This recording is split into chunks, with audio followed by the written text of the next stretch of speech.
Alright, so what's good, everyone? This will be a pretty easy, sort of simple video. That was Nolan. Alright, so many of you know, but probably not all of you, I just finished what's called confirmation of candidature with Ridley College down in a certain Melbourne, Australia. And what that means is I'm now officially a PhD candidate in New Testament, officially, super officially.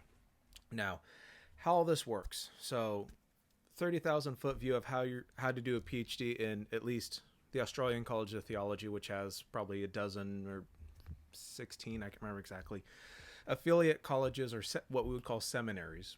They tend to call them colleges or theological colleges. What happens is you have that consortium called ACT, Australian College of Theology, and then they talk about, then based under there, you have different sorts of schools that you go to and all of that. So how to get into this. You finish your master's, your MDiv, your MAT, your MTS, however that looks. And then what's best to do is contact the theologian or New Testament scholar, the person you want to study under for the next 3 to 6 years. And get in contact with him or her, email them, and reach out and basically go, hi, I want to do this. You seem like an awesome person. And, can I buy you a drink at SBL or ETS or IBR or AAR, whatever it is, right? Make the first step of getting to know people. Hopefully you've published a thing or two, anything, just to show you can publish things. And then what you do after that is hopefully they say yes and they talk to you and you're interested. And in my case, it was knowing Mike Bird before all of this, so having that sort of interaction already. But it was basically emailing Mike and be like, hey, can I be a wage slave and research nerd that does a PhD on you for the next 36 years? And he said, of course, Mike being Mike, he said, sure, of course. That'd be wonderful. You can do it for free. But so you go through the process, you fill out all the paperwork, you take what's called, if you haven't done a thesis, an American thesis, meaning a 20 to 40,000 word guided research project in the States, or if you haven't done like a THM or an MPhil or something like that, that's research oriented with something that's been published, what usually happens is you take something like research methods, which essentially is a guided tour of how to actually write and do research. So they usually have you do that if you haven't done a thesis, just so they can see that here's a guided way of doing research, academic independent research. And so I did that. And so that was step number 1 for ACT. I'm sure it's kind of similar to how some of the UK systems do it, or universities or seminaries. Usually they have you do an MA or do MA stuff, and then you kind of matriculate over into the PhD, generally speaking, different strokes for different academic theological folks. But that's kind of the general mindset of how it goes. And so you go through that, and then you attend, you're put in a cohort and you attend seminars or presentations from other PhD candidates or students, or more fun, if you can imagine something more fun than hearing, about what your other friends and cohort people are doing, you get to hear a presentation from faculty, right? So faculty at the college, sometimes not even, my college, it could be someone else's college or seminary, and they kind of present, what they're writing on, what they're going on, and it's up for feedback, so you get to engage and you get to see the wider kind of field of New Testament or systematic theology or something like that. And it's a lot of fun. It's really a blast. It's an absolute gas. And so then that goes on. Then after that, you do what's called confirmation of candidature, meaning, so what I had to do was I had to read a ton of books, and that's not even all the books I'll have to read. You read a ton of books, you prepare yourself, and then you write what essentially is an extended thesis outline. And if anyone wants to know what that looks like, either email me, or if you're a patron, it's already up, the draft I sent to Mike. And what usually happens is you send it, your Dr. Vater or Dr. Mater will kind of chop it up, send it back to you. You integrate the chopping up, send it back, they chop it up some more, send it back to you until they basically go, cool, thumbs up. And then that goes to the college. I can't remember if it's Ridley or ACT, but either way, it goes beyond them and it gets sent to them. And then it gets put up, and then you're the next person on the presentation block, so to speak. And you get about, at least with me, it was about 20 minutes to present, in which case I just read it, read what I had. The big thing I had to do in the final draft was, all right, this is wonderful, cut 50% out of it.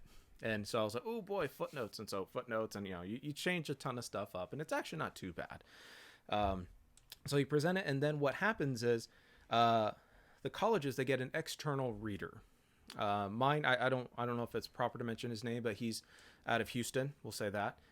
Excellent scholar, pioneer in his field, really, and a really swell guy. And what he or she does, in my case, what he did was he had my presentation, and he read it, looked over it, and then after I finish, he basically goes, "Cool, here's some stuff, here's some questions, here's some pushback, here's some feedback, here's some, how do you engage with this?" And so what happened? So he does that. Then and I'm trying to remember. It was in a blur because you do it in Melbourne time, and for me it was about 9 p.m., 9:30 p.m. when we're doing this Sunday night. And so I can't remember if I answered my the external supervisor or the external reader, or if it went straight to the PhD kind of the seminar, the faculty seminar, which was of course Mike and my other supervisor, Andrew Malone, Dr. Andrew Malone.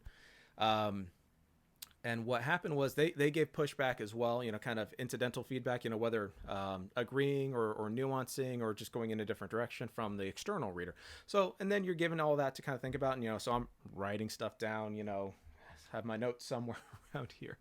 And so I take all that in, then what I'm given a chance to kind of verbally respond to show, all right, am I putting on a show? Do I actually know what I'm talking about? Doesn't mean, I have to assuage every criticism or answer every bit of feedback or be perfect in anything, but it does mean, how do you respond when given feedback? And I would say a majority of the feedback I was able to incorporate. I thought it was helpful. A little bit of it I did disagree with and push back on. Not to say I was successful in that. That's the whole point, is, the free exchange of ideas.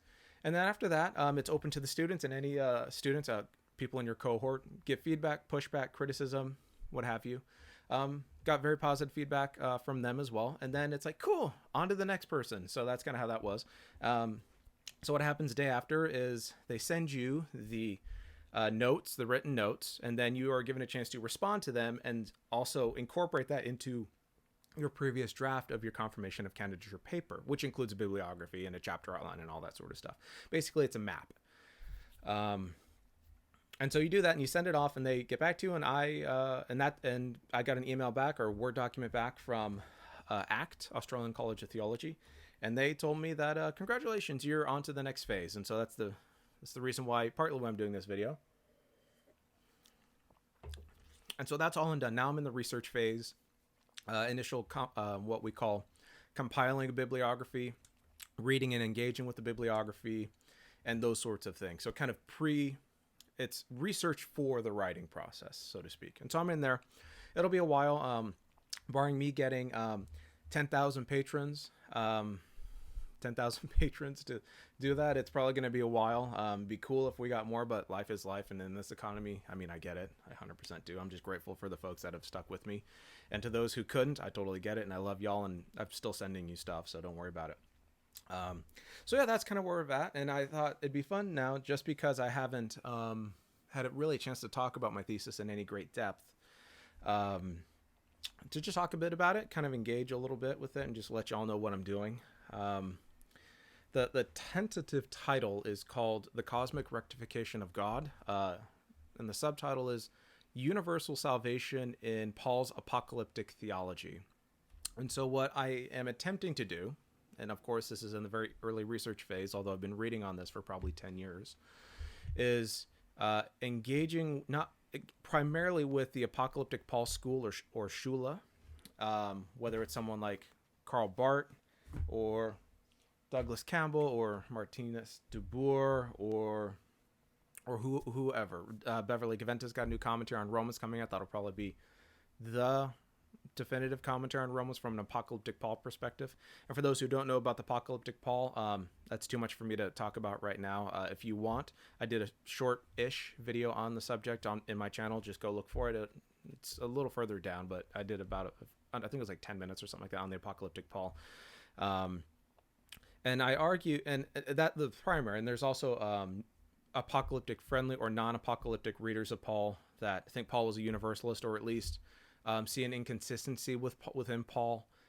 Folks like Eugene Boring or Richard Bell, or some don't believe Paul was inconsistent, and that the quote hell text or the judgment text need to be reinterpreted or redeployed, or however that goes. And that would be someone like a Robin Perry or a Thomas Talbot, kind of more evangelical-ish, the word being itself being more elastic these days and kind of bleh, but that sort of thing. Then you got Sven Hiller, who kind of incorporates sociological research, which is interesting. And then you got Karl Barth, and the debate seems to be whether or not Barth was a universalist. I think he probably was, but I also am reticent to say yes you are when someone says no I'm not. But again, it's a big debate to be had. And so my primary goal is pushing back against the universalist reading of Paul. What I think the dissertation or research proposal will do that's really interesting is try to situate Paul, the apocalyptic Paul, within Paul's world, something I think often doesn't happen, but I do think De Boer and others are cognizant of. So reading Paul's apocalyptic theology against the backdrop of Second Temple Judaism, seeing how Second Temple Judaism engages with this idea of what we might call judgment or universal salvation. The apocalypse of Zephaniah, Psalms of Solomon, how do they think of things? Some texts seem to suggest that there was never even a resurrection of the wicked. Psalms of Solomon seems to suggest that, perhaps Second Maccabees, perhaps. And so you get just this whole constellation or this whole world of Second Temple Jewish texts on apocalyptic judgment and salvation and all of that. Salvation often categorized as political or national or physiological or those sorts of things. And so you have this whole world or orchard to kind of pick and play with, so to speak. And I'll be doing that.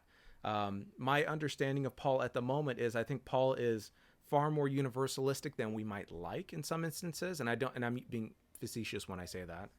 As someone who has been formed by Wesley and the Wesleyan tradition, I'm actually very favorable to universalism theologically. I just think the issue comes down to how we actually present a coherent vision of Paul's theology as it relates to both his judgment texts and his quasi so-called universal texts. And within Second Temple Judaism and kind of doing that. Something I also plan on incorporating is that the Deutero-Pauline corpus, so-called, that is Colossians, 2 Thessalonians, Ephesians, and the pastorals are usually kind of placed aside, not kind of incorporated in the discussion. Although because of Douglas Campbell and of House Campbell is pushed against the idea, the only text he really is not a fan of, that's not nice, I'm being slightly silly, that he disputes Pauline authorship are the pastorals. And so my goal is to include all of Paul. I'm happy to say Paul wrote the pastorals in my understanding. But if people are uncomfortable with that, I can say, well, they represent a faithful compendium of Pauline thought, if I can say it like that, and if you know what I mean. And so my understanding is Paul believed in a far more cosmic vision of salvation that indeed has universal consequences, but I don't think Paul gives us the grounds to go further than that. And so I'll be pushing against both the idea of Paul believing that all individual persons would inevitably be saved, but also pushing back against the idea that Paul also believed in what we might call eternal conscious incarcerationism. I don't find that to be at all in Paul, to be honest with you.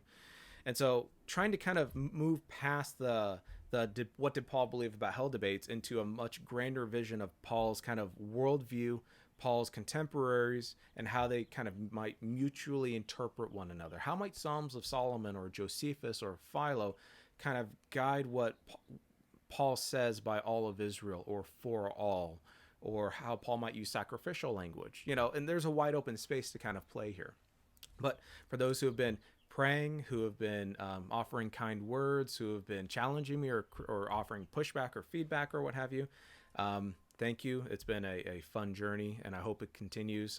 Financially, it'll be an interesting place to be, how we all work this out.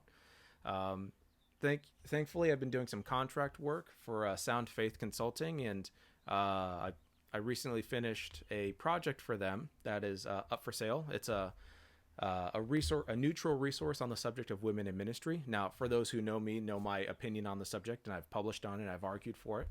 But the goal was to present as neutral a resource for people who are new to the debate of women's ordination and kind of broad stream evangelicalism. I want to just know what they have to read, what the good resources are, where to kind of go. And so it's a guided roadmap of resources for you if that's of interest to you. You can just Google Sound Faith Consulting and click on shop, and it'll be the first thing in there. It's pretty cheap. I think it's like $1.99, and it's on a bit of a sale right now. At least last I saw it, I think it was today. So if that's of interest to you. But the goal is within 3 to 4 years, depending on finances and time. We do have a 3-year-old running around, and I'm still looking for a full-time or at least kind of consistent part-time work, just to got to pay the bills and all that. But yeah, that's the goal. So that's the process of the PhD program. Hopefully now present stuff at SBL or ETS or IBR, although I think the time has passed, so I'll be pushing for next year. But yeah, thank you for praying for me, for encouraging me, for being part of the process. It's not been easy. I'll just say losing my job at my former church, or churches now, not losing. Well, one was losing my job. The other was just not having a contract renewed.